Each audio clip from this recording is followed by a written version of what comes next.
So what about being on the road at the moment now? Are you happy? Are things going well? They're going well, but it's a bit difficult to hold on to your head. You have to get someone else to do it for you. Is it more difficult than it was years ago, or is it easier in some ways? Because no, I think it's more difficult. You know, it's very difficult to live up to expectations at this point.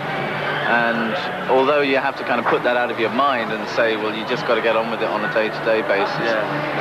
I mean, I think all your relationships are kind of redefining themselves because, you know, it's a bit strange to be held prisoner in a hotel for a couple of days. Do you think people are putting too much emphasis on the political and the sort of social awareness side of U2 and that? And there should be more emphasis on just the rock and roll of it all. No, I don't think so. I mean, I think a lot of the people who are sort of hanging outside the hotel are much more interested in the emotional identity more so than perhaps any kind of political identity. Yeah. Well, look, what about some other projects then? Like the Self-Aid album, you mentioned Maggie's Farm, that's going to have that. Now, you've also done a Christmas album or something. What's that about? Well, it's speculative at the moment, but Jimmy Iovine's been putting together an album of basically all the best Christmas songs that have been around, performed by a number of kind of different artists. And he's found a song for us to do, and we'd like to contribute to it. It's basically to help mentally handicapped children and that sort of thing, and I think it'd be nice to do something like that at Christmas. And do you think by the time you go back to the States in September the 10th that you'll be #1 again, this time with I Still Haven't Found What I'm Looking For? I don't know, but maybe America's found what it's looking for. Well, then one last one is this. Now, what about the one in Belfast? Surely because there's so few people, that's a lot of money lost.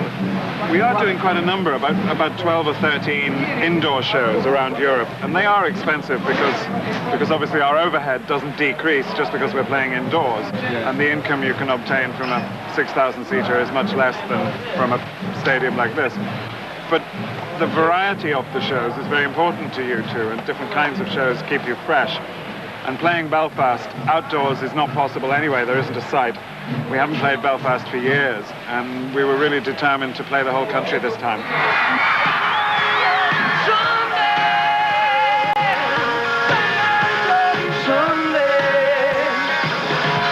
As well as playing Belfast and Croke Park this time round, U2 will also be returning to Cork to end the European tour on August the 8th. These are the scenes in Cork in August '85, when U2 played a secret, unpublicised gig to a surprised and delighted audience of about 7,000 people at Radio 2's Lark by the Lee.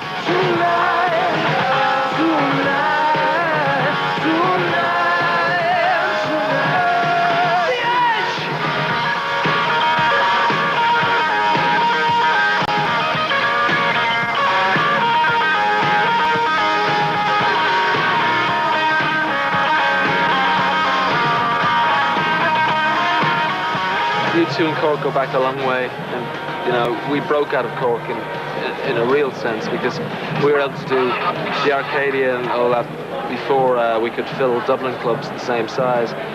So it's nice. It's kind of nostalgic to go back there and do a proper gig after all these years. It's going to be the last one of the second leg of the tour, which is August the 8th. Is that your birthday as well? That's right. Well, enjoy the party, Ed. Keep that to yourself, because no one else remembers. We've got press passes, photo passes, TV, radio, everything. Okay, well then, Tom, there's one obvious one, right? Because this weekend, the Croke Park for 2 days, right? And then the end of the second part of the tour is August the 8th in Cork. Now tell me, with these two, are you going to have 20 times as many as you've got here? We have a completely different system for Ireland. Everything is different. You couldn't breathe for what we're going to do in Ireland. Is everybody going to be backstage? Is that it? Well, everybody's going to try and get backstage. I mean, I've got 100 first cousins in Cork and they all want to be backstage. What am I going to do? They're going to have to make up some special ones, yeah? Yeah. We're going to have to do something special for Ireland. What, I don't know yet. We're still kind of thinking about it. Every time we come up with a plan that we say, yeah, this is it, it works. We go home, go to bed and wake up the following morning and say, this is all craziness, you know, like there's a lot of things going on, hotels, all that sort of stuff. And when you get back home, so you're free of all that. And this is like the circus, you know, it is like a circus. So many people involved, it's all sort of everything going on. I just like to get back and just get out of this and just go off my boat and do a bit of fishing and that. That's what I enjoy.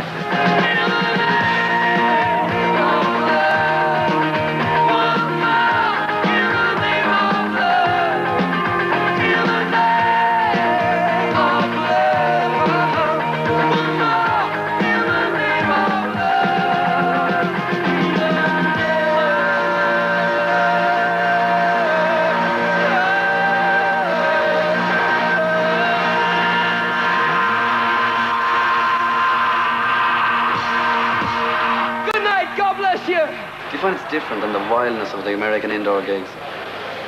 Yeah, I'm a little nervous. I'm a little nervous about going outdoors. I like it being indoors.